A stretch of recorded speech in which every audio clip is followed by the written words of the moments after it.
Good evening, everyone. Welcome to the October 4th, 2023 meeting of the Gaithersburg Planning Commission. Thank you all, skeleton crew, for being here tonight. First up is the, we don't need minutes tonight, so first up is the consent agenda, and there's one item for AFP-965-58-2023 to construct a covered front porch at 415 Bostwick Lane in the R90C medium density residential cluster zone. It's an amendment to final site plan. Any questions for staff on the consent agenda? Is there a motion, please? Mr. Chairman, I move that we approve the consent item as written to the record. Second. Moved and seconded. All in favor, please say aye. Aye. Opposed? That passes unanimously. All right. That's it for our agenda tonight, sort of. But now we have from the commission. Anything tonight, William? No, nothing. Okay. Oh, yes. Yes. Sunday, Oktoberfest at the Yeah. Kentlands. Don't forget, it's going to be a little chilly that day and windy, but it'll be as good as always. Actually, October-like. October, Yeah. right. That's As nothing wrong good with as that. advertised, always. Very good. Phil, Nothing anything? for me. Okay, I've got nothing either. So we go to from staff, and we're going to talk planning awards. Yes, so planning awards. So we have gone back and we've looked at, since the last time we've done awards, which was 2017, so it's been a number of years, 6 years to be precise, and we've compiled a list of 27 projects. They have either been completed or have been substantially completed. So anything that's still kind of majorly under construction, we just did not include in this list. So the categories, and these were using a lot of the categories we've had in the past. So it would be excellence in residential development, which honors residential uses that exhibit excellence in design and compatibility in the form of single-family or multifamily projects. We have excellence in new development, and this category honors a project that displays exemplary effort in new development, including design, sustainability, community impact, and overall contribution to the city's built environment. Excellence in innovation for adaptive reuse or infill development. Again, this category honors a project that displays exemplary effort in adaptive reuse or infill development. Non-residential or mixed-use projects. Excellence in rehabilitation or renovation development. Again, this displays as an exemplary effort in rehabilitation and renovation. Kind of the difference between the two, right, is that's same business, same land use. Other one is new land use, potentially warehouse to residential, for example. Mm-hmm. And then last category is excellence in sustainability design. And again, this honors project displays exemplary green building practices by utilizing sustainable building techniques, consideration of environmental sensitivity, preservation of natural resources, and innovative environmental site design. And while I go through the projects that are nominated, I will note that some of these may fall into multiple categories. Right. So as we get to the voting portion of this, and I'll go over that at the end of the presentation. There may be some you vote multiple times for different categories and may receive multiple awards for different categories. So starting off, in Crown, we have the Pulte 2/2 condominiums project that was approved in 2019. It is for final architecture of 80 2/2 condominiums along Fields Roads, Salinger Drive, and Rockwell. We have the Pulte 16-foot townhouses, again, also approved in 2019. Again, final architecture for 71 16-foot townhouses, sited along Morrison Drive, Vermeer Avenue, Dickinson Street, and Stowe Street and Armstrong Place. Lennar's 20-foot and 24-foot townhouses, also approved in 2019. Final architecture, 132 units, sited along Vermeer Avenue, Dickinson Street, Rubens Drive, Armstrong Place, Bleecker Place. I'm not going to go through all these. A lot of places in Crown.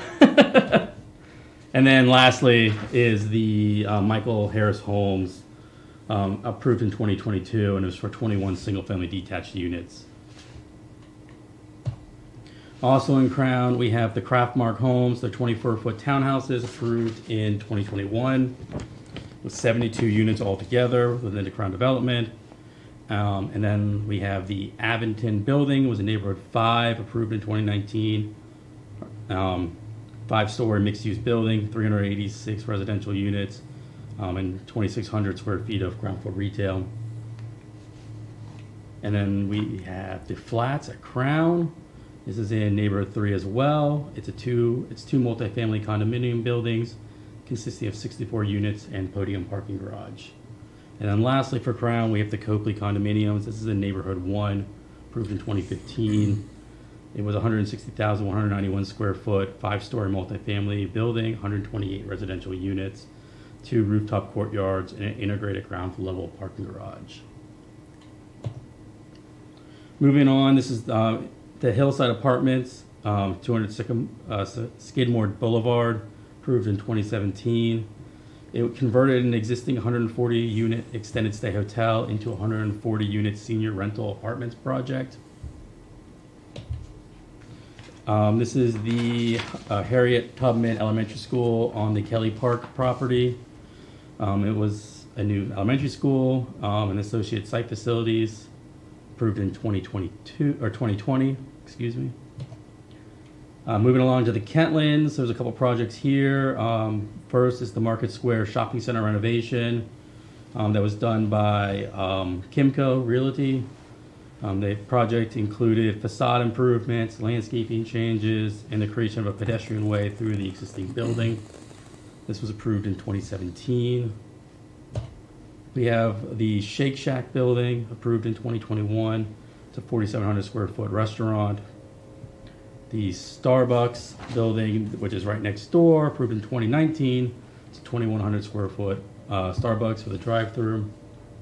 And then the last project in Kentlands is the CVS Pharmacy at 311 Kentlands Boulevard. It removed the previous restaurant there and built a new 1,300 square foot CVS Pharmacy. Along North Frederick Avenue, we have the 700 North Frederick or 700 North Frederick project by Matten. It was 2 flex buildings totaling 495,000 square feet. It's associated infrastructure and a linear park. There's the Chick-fil-A that's also in that same development. It's 5,153 square foot restaurant with a drive-through, approved in 2021. The FedEx distribution facility, which is right next door, approved in 2016. And then the Sheets project, also within the Matten project, approved recently in 2022. For a Sheets convenience store with gas station and a drive-through. Discovery Park was a city project, a 14.95 park that includes small picnic areas, pathways, natural play areas, and Discovery Nook. It was approved in 2018 by the Planning Commission. iFly was approved in 2017. It's indoor skydiving recreational building, and it also included some changes to the surface parking lot. Within an existing office property. I think we should take a commission field trip to properly validate how that works before we vote. And then to the Spectrum development in Watkins Mill, the Royal Farms was approved in 2020. It's a 4,649 square foot Royal Farms convenience building, associated car wash, and a gas station. There is also the Starbucks built within the same development, approved in 2020 as well. 2,500 square foot Starbucks building with a drive-through. And then the Chase of Quince Orchard, it was approved in 2019. It was final architecture and final site plan. It was a 106 unit community. Includes 26 single family detached homes and 80 townhomes. And then moving along to Washingtonian Center, the Yard House, demolished an existing restaurant building and constructed a new Yard House restaurant. It was approved in 2018. True Food Kitchen, approved in 2019, 6,470 square foot kitchen restaurant. And then there's also the Washingtonian Rio Lake renovations that was done recently, approved in 2019, and 2021. Included changes to the boardwalk, which include enlarging the existing boardwalk, modifications to the plazas, new playgrounds, additional pedestrian seating, stage features, and it also included multiple amendments. There was also multiple amendments to the final site plan, so you guys saw this a couple times. And then last but not to be least was the Carvana project, approved in 2017. It was an 8,233 square foot Carvana fulfillment center and a 70-foot tall car display tower. So those are all the projects that we have that were completed and approved within the last 6 years. So what I'll do is we will email you the list again with evaluation forms that staff has put together. Again, we do ask if you get your votes back by October 13th. We'll also send all this obviously out to the commissioners who aren't present tonight. We recommend only projects that receive a majority of votes be awarded be awarded. And then we'll be back before you on October 18th to present the winners, and then we'll follow up after that sometime in November with some get-together with the recipients. Great. And I'm available if any questions. The category for sustainability, how do we know? Are those ones that only went through the formal checklist process, or what? I mean, we can send you any plans you want. And I'm asking how, so there was a time when you all were requiring, I think, the lead checklist, right? Yeah, we no longer require that. We just require green building. So for that category, generally, how are we going to know if a project was in that realm? Again, it doesn't necessarily have to be related to stormwater management or maybe a green building. And then sometimes there may be some situations where a green building would come before you and they would make that clear, like a roof garden or roof or something along those lines. I think the question, it's possible none of the projects meet the criteria of that category as well. The question, though, from my perspective, is if whether or not it's required by the city, especially when evaluating sustainability. If some of these projects are LEED certified, if they're gold, if they're silver, like that would be something, even though it's not required from the city in the context of evaluating, you know, is this above and beyond? You know, honestly, if all of these projects are not even touching that and are just saying, well, the city only requires green building code, to me, it's arguable the extent to which we can really evaluate, you know, is somebody going above and beyond on sustainability.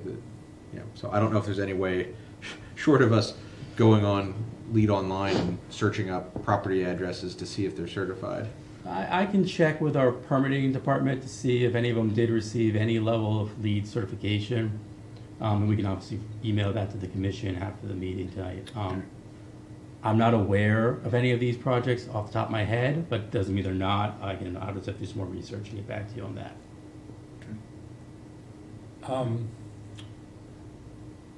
The Gaithersburg Square Shopping Center, was that finished before 2017? All that rehab they did? I would have to double check and get back to you. I Okay. don't know. And if it is, I'm happy to include it in the list if you'd like me to. I'm thinking of big projects that we've seen. That's right.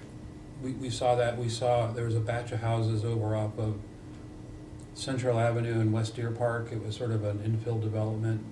There were 4 or 5 single-family houses built there. Yep. That has been completed. We can include that if you want. No, I'm just curious. I mean, I don't even know if that was. It may be prior to 2017 at this point. Yeah, I'd have to go back and look. Okay. I know Gaithersburg Square wasn't. I mean, if we're talking about construction completion, because they were finishing that during the pandemic. They were doing signage and stuff within the last 2 or 3 years. Right. So, and then this is sort of a question for the commissioners that are here. Do you think that there's any other category we should think about that's maybe more granular, like landscaping, or we had that at one point. I think we'd recognize some things. I don't know. I'm trying to think of what might be out there. Lighting? Maybe. Anyway, it's something I just was curious if you had any. I'm not asking you for that category, but if you thought there were any other niche categories that were Parking garages, masking the parking garages.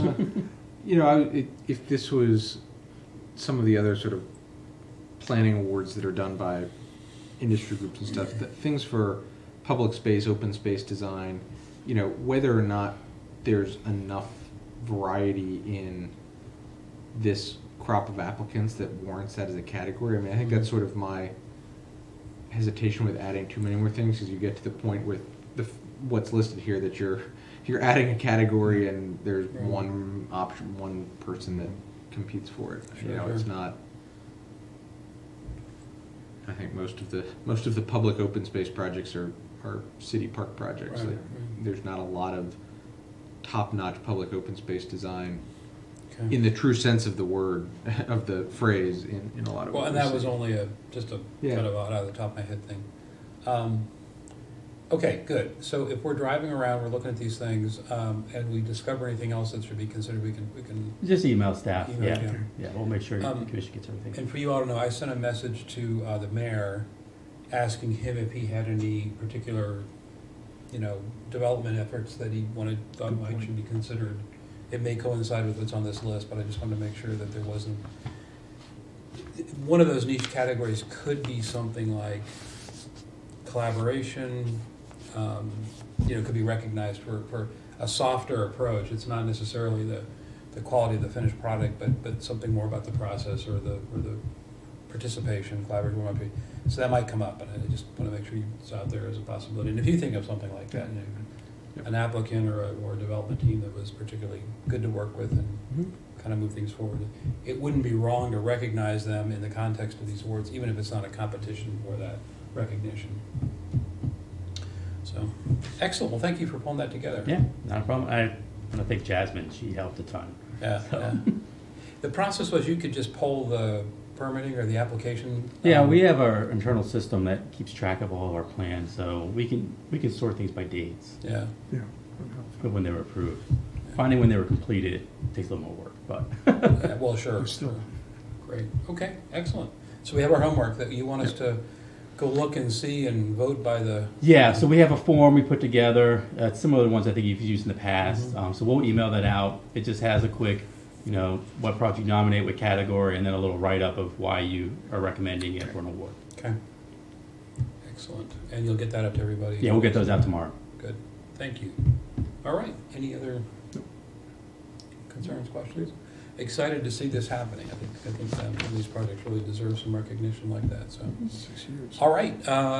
Frank, did you have anything tonight? I did not, but I will Okay. be presenting with co-trainer on the open meetings training at the Maryland Planning Commissioners Association at the end of this month. Excellent. At Kent Narrows, Kent Island, I believe. Are any of you going? No. Okay. Anything else tonight? One last thing, a couple dates for reminding. Monday, October 9th, this upcoming Monday, is the joint work session on the retool project. It is going to go through article by article of a lot of the proposed changes before we actually get into codifying. Okay. And then our next planning commission meeting is Wednesday, October 18th. The agenda on your, what's your internal design review agenda called? That's the... DRT, yeah. Yeah. Looks like there's some interesting things coming up. There are a lot of big projects coming up, yes. Yeah. Good. All right. Anything else? If not, have a good evening. We're adjourned.